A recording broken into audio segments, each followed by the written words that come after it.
Purihin ng Diyos. Ayan.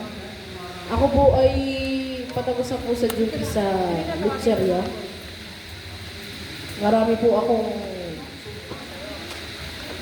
natutunan doon, syempre. At yung aking balat ay umitim. Gawa ng hangin po sa Luceria. Open area po kasi yun. Parang probinsya. So, ano tayo ngayon? Para ka magpatan. Ayan. Sige po, tayo po yung mga nalangin para po makapagsimula tayo sa mensahe. Nani ako po bawat isa na tumayo at tayo po na yan.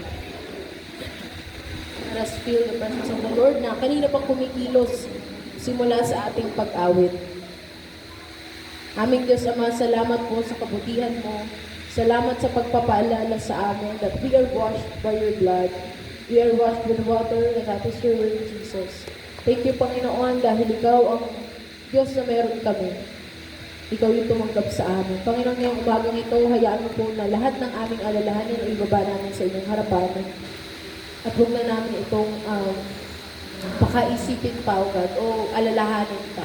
Sabi mo nga, huwag kaming mabalisa sa laan ng bagay. Sa halip ay ipanalangin namin ito ng may pasasalamat. O Diyos, kami lumalapit sa iyong po ngayong umagang ito, Panginoon. After namin magpuri at magbigay ng pasasalamat sa inyo, we ask, Lord, for your guidance and wisdom sa aming pong maririnig na mensahe.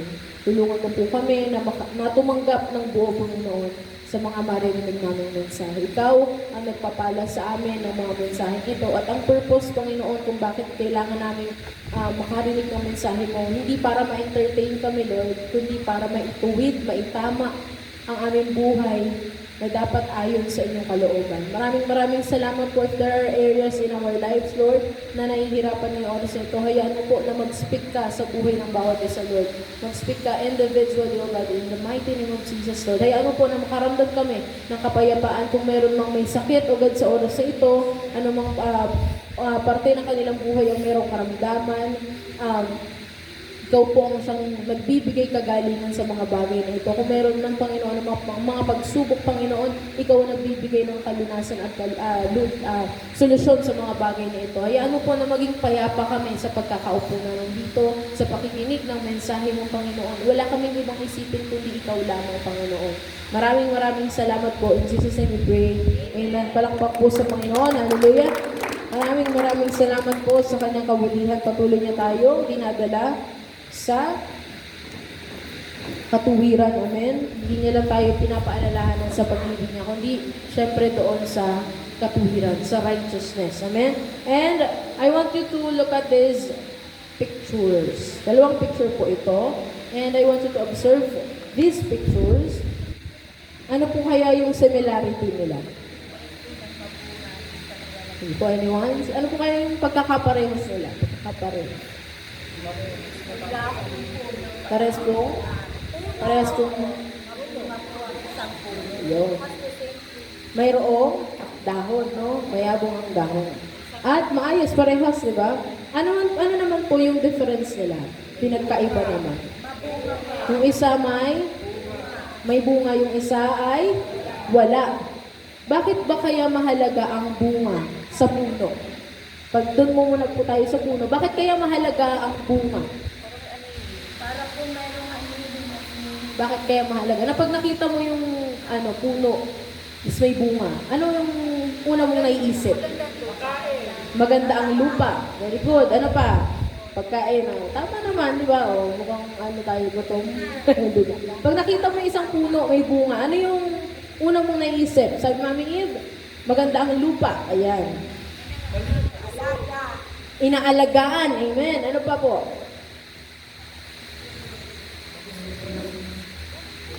Ano pa? Tama po yun. Mahalaga ang bunga pagdating sa puno kasi ito yung nagpapakita kung gaano ka ganda yung isang puno. Pagdating din po sa ating mga buhay, mga kapatid, napakahalaga din ng tinatawag na bunga. Bakit? Ito po yung ating fasad. Ito yung ating itsura kapag sinabi o pag pinag-uusapan ng ating identity. Sabi sa kanyang salita, Matthew chapter 7, sabi doon, you shall know them by their fruits. Ang daling sabihin na mabait ako, tama? Ang daling sabihin na mabait yung taong yon. Pero lagi nating tatandaan, and it says in the Bible that you shall know them by their fruits. Tingnan mo nga katabi mo, ano kaya ang bunga niya? Ayan. Tanungin mo din sa anong bunga mo? Ayan. Napakahalaga ng bunga. Sa mga may dala pong Bible, I want you to open your Bible. Sa mga hindi po nakakapagdala ng Bible or kahit sa cellphone, please download Bible sa cellphone or magdala kayo ng physical Bible. Na po, huwag natin kaligtaan yan. Napakahalaga po niyan. Dahil maliit, ma-request ko ang isa sa inyo na magbasa ng ating scripture sa umagang ito. Galing sa Hebrews chapter 6 verses 1 to 11. Medyo mga baba po ito, kaya po yeah. Kaya't iwan na natin ang mga panimulang aralin tungkol kay Kristo at magpatuloy tayo sa mga aral na para sa mga may sapat na gulang na. Tigilan na natin ang muling paglalagay ng pundasyon tungkol sa pagtalikod sa mga gawang walang kabuluhan at tungkol sa pananampalataya sa Diyos. Tungkol sa mga iba't ibang seremonya ng paglilinis at pagpapatong ng mga kamay at tungkol sa muling pagkabuhay ng mga patay at sa hatol na walang hanggan. Magpatuloy nga tayo at iyan ang gagawin natin kung loloobin ng Diyos. Sapagkat paano pang panunumbalikin upang magsisi ang mga tumalikod na sa kanilang pananampalataya. Dati, naliwanagan na sila, nakalasap ng makalangit na kaloob at naging kabilang sa mga tumanggap ng Espiritu Santo. Nakalasap na rin sila ng kabutihan ng salita ng Diyos at nakadama ng kapangyarihan ng Diyos sa lubusang mahahayag sa panahong darating. Kapag sila'y tumalikod pagkatapos malasap ang lahat ng ito, hindi na sila maaaring panumbalikin upang magsisi sapagkat muli nilang ipinapako sa krus at inilalantad sa kahihiyan ng anak ng Diyos. Sapagkat pinagpapala ng Diyos ang lupang pagkatapos tumanggap ng masaganang ulan ay sinisibulan ng halamang pinapakinabangan ng mga magsasaka. Subalit kung mga damo at halamang matitinik ang tumutubo doon, walang kabuluhan ang lupang iyon at nanganganib pang sumpain ng Diyos at tupukin sa apoy. Mga minamahal, kahit ganito ang sinasabi namin, natitiyak namin na nasa mas mabuti kayong kalagayan patungkol sa inyong kaligtasan. Makatarungan ng Diyos. Hindi niya malilimutan ang inyong ginawa at ang pagmamahal na inyong ipinakita at hanggang ngayon ipinapakita sa pamamagitan ng paglilingkod ninyo sa mga hinirang ng Diyos. Ang nais namin ay patuloy na magsumikap hanggang sa wakas ang bawat isa sa inyo upang makamtan ninyo ang inyong inaasahan. Amen. Pero ang magiging focus po natin ito, sa Hebrews chapter 6 po, meron po itong mga anim na pwede pag-usapan. Pero ang pagpupukusan po natin is yung mga bagay o mga gawa natin walang kabuluhan. Pag sinabi pong dead works o walang kabuluhan, ano po kaya ang iba pang term na pwede nating i-describe? Pag sinabing dead works o mga bagay na walang kabuluhan, walang saysay, ano po? Ano pa? Walang kwenta, ano pa po? Walang halaga. Very good. Ano po? So ngayong umagang po ito, nandun tayo sa pagtalikod o sa tinatawag nating repentance from dead works. Repentance from dead works. Ano po ba yung dead works? Ito po yung mga bagay na hindi nakakalugod sa Diyos. Na po, na maaaring nagagawa natin sa buhay natin na hindi naman siya ganun kasama, hindi siya masama, pero hindi siya nagbibigay kaluwalhatian sa Diyos. So yun po ang ating pag-uusapan ngayong umaga. Meron po sa ating buhay na possible na tatlong areas sa buhay natin na nangyayari itong mga bagay nito. Una po natin pag-uusapan ay yung sa church, pangalawa po, personal life, at pangatlo ay salvation o kaligtasan. Una po, church. Ito po ay nangyari sa atin ng mahabang panahon. We do or we have celebrations, pero wala siyang bunga. So po, ang dami natin, lalo if anniversary, tandaan niyo po, pag anniversary, ang daming tao. Tapos next Sunday, iba, kita natin. Nangyari yun, mahabang panahon. Kaya nasa observe nung ako ay bata. Ganun lagi nangyayari yung dami. Pati bata, matanda dami. Ubus ang pagkain na yung kabataan. Mga youth, walang nakakainan, halos yun, di ba? Tapos ang nangyayari noon is, sobrang daming kailangan gawin after ng mismong celebration, daming huhugasan, ang daming lilinisan, liligpitin, lahat pagod. Pero, walang nangyari, walang bunga. No? Parang nagkaroon lang ng gathering. And after nun, wala na. So, buhay po natin at sa church, nangyayari itong mga bagay na ito, which is, makakonsider siya as dead works. Mga fellowship, gatherings, so po, yun yung mga bagay na inalis ng Diyos. Kaya nga po sa darating nating anniversary, ang gagawin natin is pupunta tayo sa mga shelter.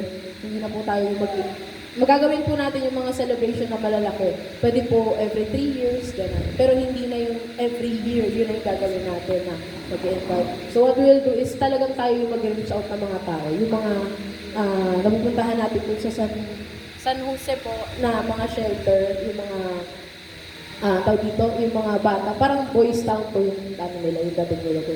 So tutulong tayo doon, mag-share tayo ng word and magpapakain. So mahalaga po yung bagay na yun. And nabahagi ko lang po sa inyo kasi nga po, may mga ganun tayong gawain dati na inaalis na ni Lord. Yung celebrations na wala namang bunga. No? We celebrate, pero for example, galing tayong fellowship, ito mga nangyayari ito kalimitan sa mga kabataan. Pero hindi lang sa kabataan, pati rin sa nakararami.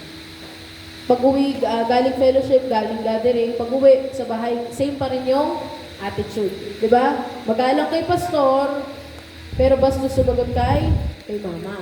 Yun. No? Ang hinhin sa leaders, pero pagdating sa asawa niya, ang turing ay aswang. Diba? Kung sigawan ng asawa, mapuputol na ang litid. No? Ang bait-bait sa ka-churchmate, yung katabi niya sa church, ang bait-bait niya. Pero sa kapitbahay niya, kulang na lang wala ang itim, kakairap. Diba? Wala ang itim sa mata. At minsan humahaba ang leeg, kakataas ng baba, diba? Nakaganyan pa yan, diba? Minsan bait natin sa church, sa leader natin, sa pastors, pero pagdating sa bahay, pagdating sa asawa mo, pagdating sa kapatid mo, hindi kita si Jesus Christ. So, parte yun ng mga dead works. Baliwala yung pagpunta mo dito, yung pagpakikitalon mo dito, pakikisaya mo sa church, pero kung ang nangyayari sa loob ng bahay nyo, sa trabaho mo, sa school, same attitude pa rin, no, na hindi na bago.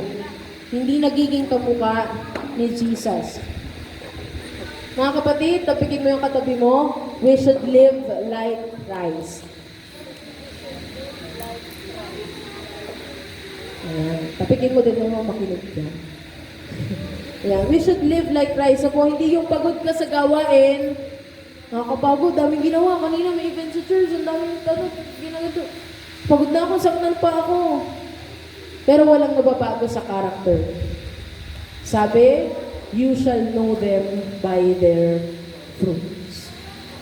No? Makikilala tayo sa gawa, ano yung behavior natin, ano yung character natin, ano yung attitude natin. No po? Pangalawa po, living without serving. Again, living without serving. Ayan.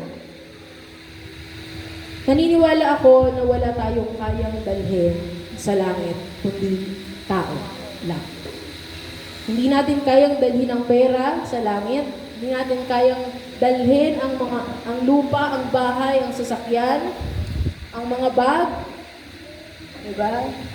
Ang mga sapatos, ang mga alas. Hindi natin kayang dalhin ang mga bagay na ito sa langit. Ang pwede lang natin dalhin sa langit ay ang tao. Tingnan mo yung katabi mo. Sabi mo, sama-sama tayo sa langit. Ha?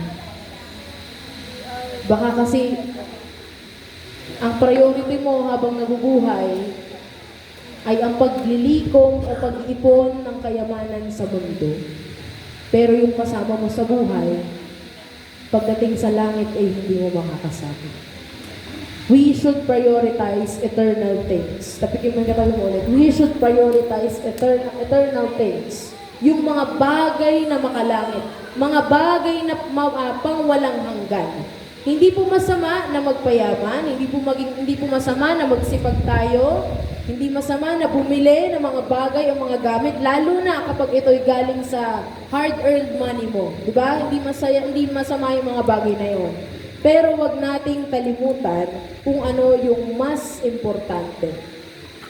Sabi nga sa Bible, diba, Jesus came, or the Son of God came, not to be served, but to serve. To serve others and to give His life as a ransom for many. Mga kapatid, you are here on earth like Jesus. You are here not to be served, but to serve other people. Katulad ng ginawa ni Jesus. Kahit dito sa church, no? Pag may nakita kang kalat, pulutin mo na. Pag nakita pag hindi pa ayos yung upuan, huwag mo nang reklamuhin. Ano ba yun? Hindi pa ayos yung upuan. Ayusin mo na lang. Diba? Marami sa atin na nagkakaroon ng maling pananaw, maling puso pagdating sa mga bagay nito. Again, Jesus came not to be served, but to serve us. And ayun din dapat po ang ating gawin. Again, tandaan natin that we should prioritize what is eternal. Ano yung mga bagay na makalangit. Yun yung ating pagtuunan ng pansin.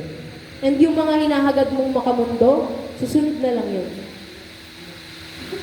Susunod na lang yung mga bagay na hinihiling mo. Lord, gusto ko ng bahay, gusto ko ng kotse, gusto ko ng maayos at susunod yon kapag sumunod ka din sa Diyos.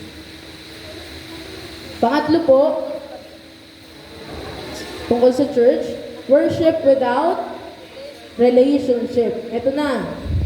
We sing praises to the Lord, amen? Kanina, umawi tayo, di ba? Pero may times na mga tao ay, hindi ko feel yung worship eh. Kasalanan mo ano yung worship leader. Pumiyak kasi yung worship leader, kaya hindi ko na na-feel si Holy Spirit.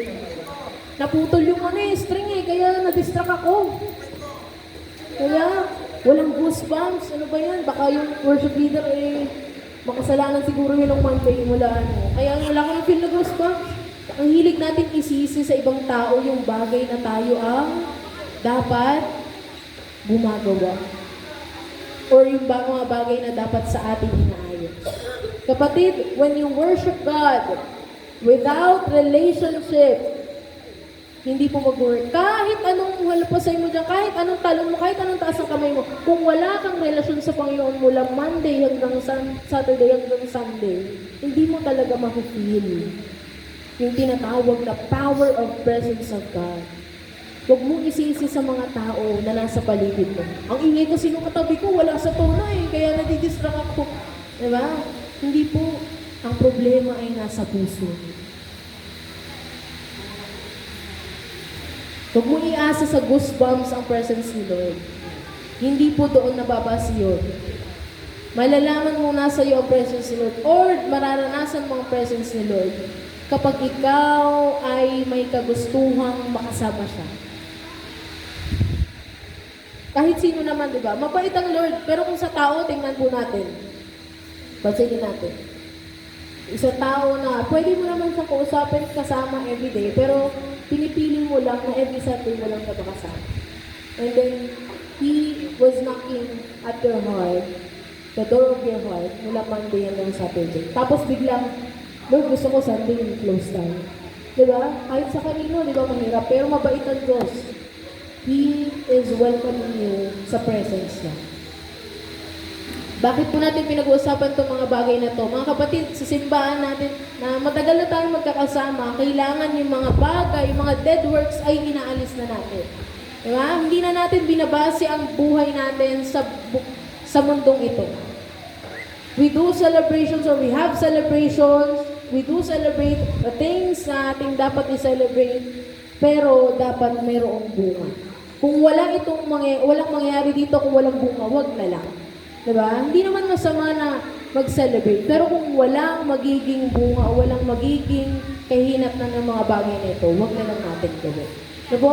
Pangalawa, Mabuhay tayo ng may paglilingkod sa Diyos. Pangatlo, as we worship the Lord, dapat may relationship din tayo.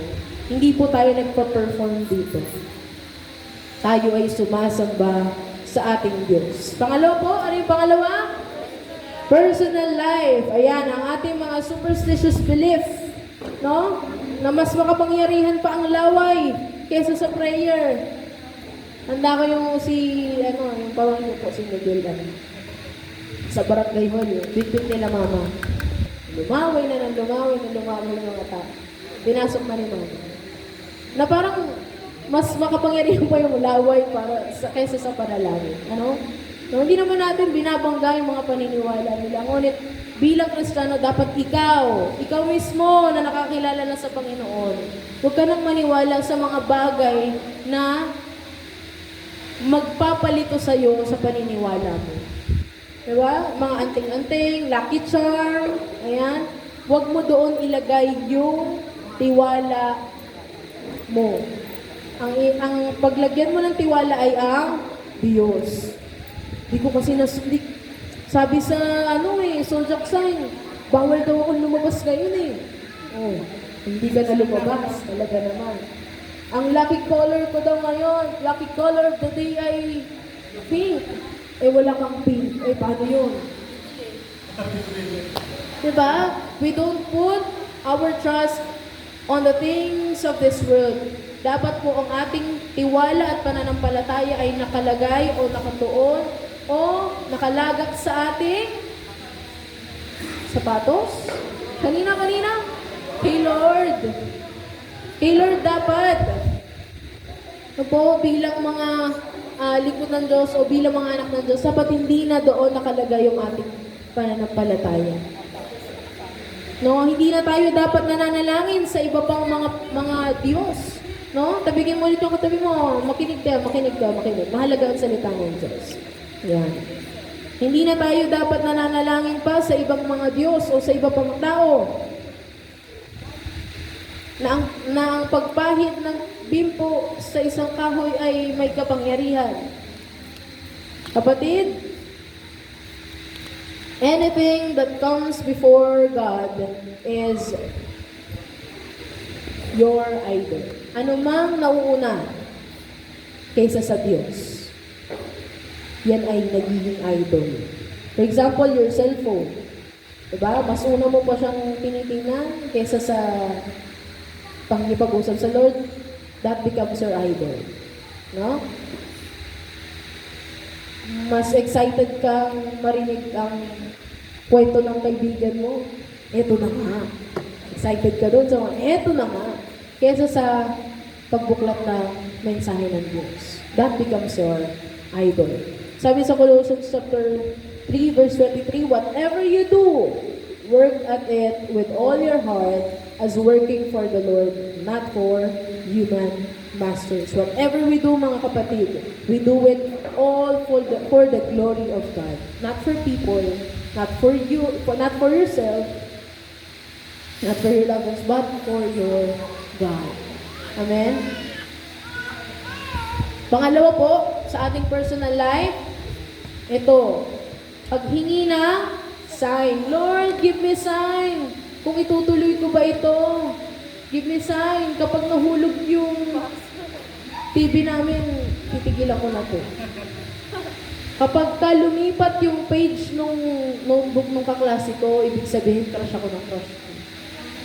Diba, humihingi tayo ng mga sign sa Panginoon na nakabase sa mundo. No? Tapigin mo yung katabi mo ngayong oras ito. Magbasa ka ng Bible. Tigilan ang kakahingi ng sign, Lord, kapag yung pang ilang dumaan. Pagka yung pangatlo dumaan, yun na yung mapapangasawa ko.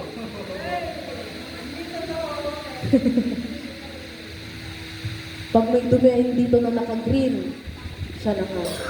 Diba yung mga sign na hiningi natin? Magbasa tayo ng Bible, nandun yung mensahe ng Diyos. Huwag tayong humingi ng sign sa Panginoon and then we don't read the Bible. We can ask sign from the Lord and yung aasahan nating mensahe ay galing sa salita niya. Galing sa mga lingkod ng Panginoon na mapapagkatiwalaan. Ano po? Again, we do not put our trust on the things that has no assurance. That, like the things of this world. No po, dapat ang ating pagkatiwalaan ay ang salita ng Diyos. Bakit po? Ano sabi sa kanyang salita?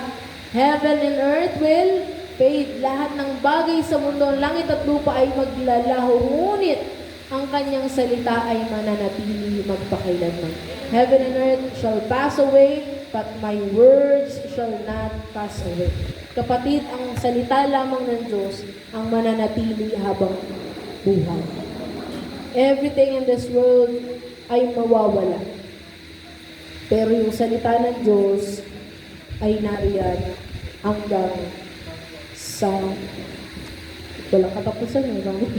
Hanggang sa dulo ng walang hanggan. Ayan. Ano po yung una? Sa ating personal life at saka yung sa ating church, naunawaan po yung mga bagay na dapat wala na. Ano po? Yung mga dead works na ayaw na ni Lord pahalagahan pa natin. Ayaw na ni Lord na bigyan natin ng pagtuon. Pangatlo po, ang ating salvation. Ephesians chapter 2, verse 8 to 9. For it is by grace you have been saved through faith, and this is not from yourselves. It is the gift of God, not by works, so that no one can boast. For we are God's handiwork, created in Christ Jesus to do good works, which God prepared in advance for us to do. Tayo ay naligtas sa pamamagitan ng grasya ng Diyos. Ito, nagiging biruan to, pero this is an opportunity to preach the gospel sa mga taong hindi nakakaalam. Nauso dito sa Facebook, sa social media. Kapag gumawa ka ng mabuti, ay may tinatawag na plus points, di ba? Ay, plus 100 ka sa langit. O kaya naman pag gumawa ka ng hindi maganda, ay minus 100 o minus 10 ka sa langit. No, we don't earn points para makapunta sa langit. Ang pwede lang paraan na makapunta sa langit ay dahil sa grasya ng Diyos. No po? Dahil sa kabutihan ng Diyos. Totoo po, na tayo ay nanampalataya, kaya tayo ay naligtas. Pero kung iisipin natin, kahit may pananampalataya ka, pero walang grasya ng Diyos, walang kagandahang loob ng Diyos, ito po ay bale wala. I want you to focus on this. Sa sunod kong sasabihin, look at me. Hindi nababawasan ang pagmamahal ng Diyos sa iyo kapag nagkakasala ka. Huwag mong isipin na nababawasan ang pag-ibig ng Diyos sa iyo kapag nalalayo ka sa Kanya. Dahil hindi ganun magmahal ang Diyos. Kanina, nasa table ako, dining table. Rinig yung usapan ng kapitbahay namin. Christian din sila. Sabi nung anak kung sa nanay, sabihin mo kay ganito, kapatid niya pong babae. Sabihin mo kay ganito, magsimba naman. Ang daming blessings na binigay sa kanya ni Lord eh. Magsimba ka naman. Ngayon, naniningil na, di ba, nababawasan daw kasi yung blessings. Naniningil din, magsimba daw, paalala daw yun. May mga bagay sa buhay natin na tingin natin kapag hindi tayo gumawa, hindi tayo pagpapalain nila. Yung blessings po mga kapatid at pag-ibig ng Diyos, hindi po nakabase sa ginagawa mo. Nakabase yon sa kung sino siya. Kahit salbahe ka, mahal ka ng Diyos. Kahit nagkulang ka, hindi siya magkukulang sa iyo. Kahit kung kaunti ang pagsunod mo, mahal ka pa rin. Huwag mong iisipin na ang pagmamahal ng Diyos ay conditional because His love for you is unconditional. Hindi po mababago yung pag-ibig niya para sa iyo. Huwag mong isipin na kailangan mo munang gumawa ng isang hakbang o isang magandang bagay bago ka pagpalain ng Diyos. Wala ka pa man din ginagawa. Kayang-kaya ka ng pagpalain ng Diyos. Sa tamang oras na gusto niya at tamang paraan na gusto ng Diyos. Okay po? We do things for the Lord to glorify Him, hindi para makatanggap ng biyaya. Kailangan maunawaan natin mga kapatid na sa ating kaligtasan wala tayong ambag. Ito po ay libreng ibinigay ng Diyos. Tapitin mo yung katabi mo.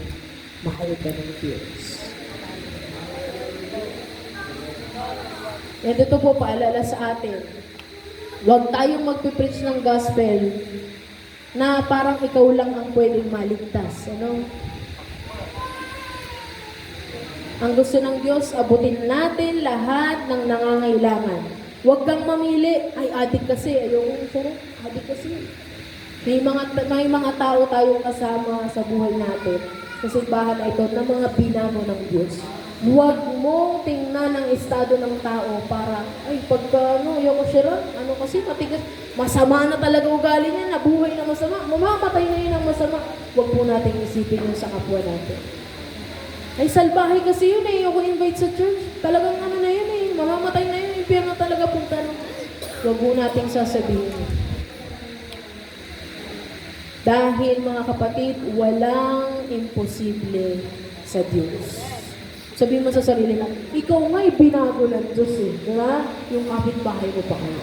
Yung kapatid mo pa kaya ang hirap-hirap kausap na kwento mo. Diba? Yung asawa mo pa kaya, nalagi mo kasi gawat, papaguhin din ng Diyos yun. The Lord can change lives. He transforms lives. Siya'y nagpapagaling ng mga may sakit. Siya ay nagpapala para sa kanyang mga anak. Do not think na hindi kayang gawin ng Diyos ang mga bagay na nahihirapan ka. Kahapon sa Bible School, napag-usapan yung tungkol sa faith. Ikaw na niligtas ng Diyos, sinulat na ng Panginoon ang pangalan mo sa aklat ng buhay na para pagka tayo ay tumawid na sa kabilang buhay, ang pupuntahan mo ay langit. Diba? May faith tayo na gano'n. Pero dumadating tayo sa point na kapag financial na problema na, hirap na tayong magtiwala sa Diyos. Kapag sakit na ang pinag-uusapan, pagkalusugan na, lugmok na tayo. Kapatid, lagi mong tatandaan, mahal na mahal ka ng Diyos. Hindi ka niya pababayaan dahil sa simple lang na pagsubok. Itatawid ka niya dyan. Sasamahan ka niya. Ang gusto ng Diyos, pagsisihan natin ngayong oras na ito, lahat ng dead works na nabubuhay pa tayo sa mga bagay na yun. Yung mga gawaing wala namang kabuluhan sa harapan ng Diyos. Kapatid, alis na tayo sa dating pamumuhay. Itigil na natin ang mga gawa na hindi nagbibigay kaluwalhatian sa Diyos. Una po, natin pong gawin, magbasa tayo ng Bible. Lagi nitong paalala sa atin. Pero, meron pa rin pagpipigil sa puso natin or pride in our spirit. Hindi ka prideful, pero yung spirit inside of you, merong pride. Na ayan na, nasa harapan mo na, pero dahil mas gusto mong mag-cellphone, mas gusto mo nang matulog, mas gusto mong gawin ng ibang bagay, nadidistract ka sa mga bagay na ito. Challenging po talaga. Naranasan niyo na po ba yung nagbukas na kayo ng Bible, tapos di ka pa nagbabasa, humihikab ka na agad? Kasi challenge talaga. Dahil ang gusto ng katawan natin ay convenient. Mga bagay na madali, mga bagay na maayos, komportable. Pero yung spirit natin, ang gusto niyan, challenge. Gusto niyan battle. Pero dahil mas malakas po ang ating flesh, nagkakaroon po ng problem. Sino ang masusunod? Kaya po again, paalala, magbasa ka ng Bible. Bakit? Para hindi ka maligaw sa mga katuruan. Pangalawa, para hindi ka bumabase sa mundong ito. Pangatlo, para hindi ka malayo sa presensya ng Diyos. Pangalawa po, sa application natin, gumawa ka ng mga bagay na makalangit. Do things that touch heaven. Mga bagay na makakarating sa langit. Hindi masama na gawin yung mga bagay sa mundong ito. No, baka sabihin, ano ba yung kulto nyo? Hindi ka naman nagiging masaya. Hindi yan masama na gawin yung mga bagay nyo. Pero, i-prioritize natin yung mga bagay na makalangit. Tama po? Trabahuhin natin. Ano yung kaya nating dalhin sa langit? Baka may anak ka pa, may kapatid ka pa, may kapitbahay, may kakilala pa na hindi pa nakakilala sa Panginoon. Trabahuhin natin. Yun ang ating pagfokusan. Pangatlo po, Choose obedience over sacrifice. Matagal ng panahon na ating napag-usapan itong bagay ito. May mga nagpe-preach na nito that obedience is better than sacrifice. Kapatid, hindi natin masusunod ang salita ng Diyos kung hindi natin alam ang kanyang mensahe. For us not to sacrifice things or para hindi tayo mag-struggle sa maraming bagay, alamin natin ano ba yung pinagagawa ni Lord. Ano ba yung mga bagay na ayaw ni Lord para hindi tayo mahirapan sa ating pamumuhay bilang Kristiyano. Inanayan ko pong bawat isa na tumayo. Sa ating po mga buhay, mga kapatid, hindi nais ng Diyos na ilaan mo yung iyong pera, yung iyong time, ang iyong talento 100% sa Lord. Kasi you have to give time sa work mo, kailangan magbigay ng time sa family mo. Diba? And hindi kailangan ni Lord ng mga bagay na yun. Those are just test po para sa atin na matutunang magbigay at magbalik sa Panginoon. Pero ang gusto ng Diyos ay ikaw. Nagsusog naman ako sa Lord. Bibigay naman ako ng time. Our question for this morning sa ating pagtatapos ay, binibigay mo ba yung sarili mo sa Kanya? Not just your time, not just your money, not just your ability, not just your talents or your gifts. The question is, binibigay mo ba yung buhay mo sa Kanya? Dahil siya, binigay niya yung buhay niya para sa iyo. Pikit tayo ngayong umaga na ito. And as we sow, doon sa mensahe na ating narinig. Alalahanin mo lahat ng mga bagay na nagagawa mo na hindi naman nakakalugod sa Diyos.